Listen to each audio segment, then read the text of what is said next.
মর্মান্তিক দুঃখে আমাদের মাননীয় সকলের শ্রদ্ধেয় জননেতা শহীদের অকাল প্রয়াণে শুধু রামনগরবাসী না, সারা রাজ্যবাসী আজকে দুঃখে সম্মুখীন হয়েছে। আমাদের কাছে একজন অভিভাবক আমরা হারিয়েছি বহুদিন ধরে সমুদার সঙ্গে। আমাদের সমুদার সঙ্গে আমাদের একটা আর্থিক যোগাযোগ ছিল, রাজনৈতিকভাবে হোক, এলাকাগত হোক, দাদা হিসেবে হোক। আমি ওনার থেকে অনেক সহযোগিতা রাজনীতির ক্ষেত্রেও পেয়েছি। আজকে আমার নিজেকে মনে হচ্ছে যে আমি একজন প্রকৃত অভিভাবককে হারিয়েছি, রাজনীতির অভিভাবক এবারই অভিভাবক হিসেবেও। তো আমি সবাইকে প্রার্থনা করি ওনার আস্থা শান্তি হয়। উনি সারা জীবন যতদিন উনি রাজনীতিতে ঢুকেছেন বা রাজনীতি করার আগে আমি দেখেছি যে উনি মানুষের জন্য অনেক কাজ করতেন। সামাজিক দায়িত্ব হিসেবে আমরা এখন বলি, এখন করি, কিন্তু সমাজকে আগে আমরা আগে দেখেছি রাজনীতি আসার আগে থেকে মানুষের জন্য কাজ করতেন।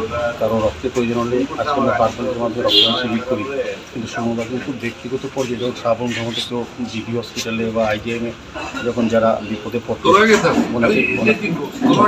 ওনাকে কিন্তু আমরা উনি কিন্তু সাহায্য করেছেন সার্বিকভাবে। সমুদায় শুধু আমি বলবো রামনগরের উনি নেতা ছিলেন না, উনি কিন্তু সারা রাজ্যের নেতা। যেখানে যতজন আপদে বিপদে সুবিধা সবাই জানে, আপনি ধর্মগত শ্রাবণ যান, প্রতি ক্ষেত্রে সমুদায় কোনো না কোনো ব্যক্তি, কোনো পরিবারকে উপলব্ধ এমন কোনো ব্যক্তি নেই। প্রত্যেকে শুধু রামনগরকে যেমন প্রচুর পরিমাণে যিনি মন্ত্রী ছিলেন, এটা রেকর্ড করেছেন রাজ্যের। এখনও সবাই বলে যে সুরজিৎ দত্তের মতো সমুদ্রের মতো চাকরি কেউ দিতে পারেনি, ঘরে ঘরে চাকরি অনেক ব্যবস্থা, যেটা এখন আমরা বলি উনি কিন্তু তখন করেছেন। এটা আমাদের কাছে খুব দুর্ভাগ্য এবং বলবো আজকে আমার জীবনেরও একটা সবচেয়ে দুঃখের দিন। ওনার মতো একজন ব্যক্তিত্বকে, নেতাকে, একজন দাদাকে হারানো। একদম আমাদের রাজ্যে যদি রাজনীতির নেতা বলেন সুরজিৎ দত্তকে বলা হয়। রাজনীতি অনেকেই করেন কিন্তু মানুষের কাছে পৌঁছতে পারেন, মানুষের হৃদয়ের কাছে।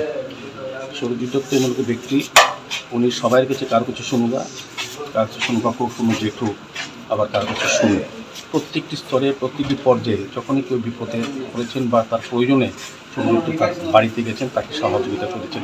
এটা ধর্মনগর লোক হোক, সাধারণ লোক হোক, বিলুনি হোক, অমরপুর হোক, আগরতলা, রামনগর বিধানসভা, উনি সত্যিকারই জন।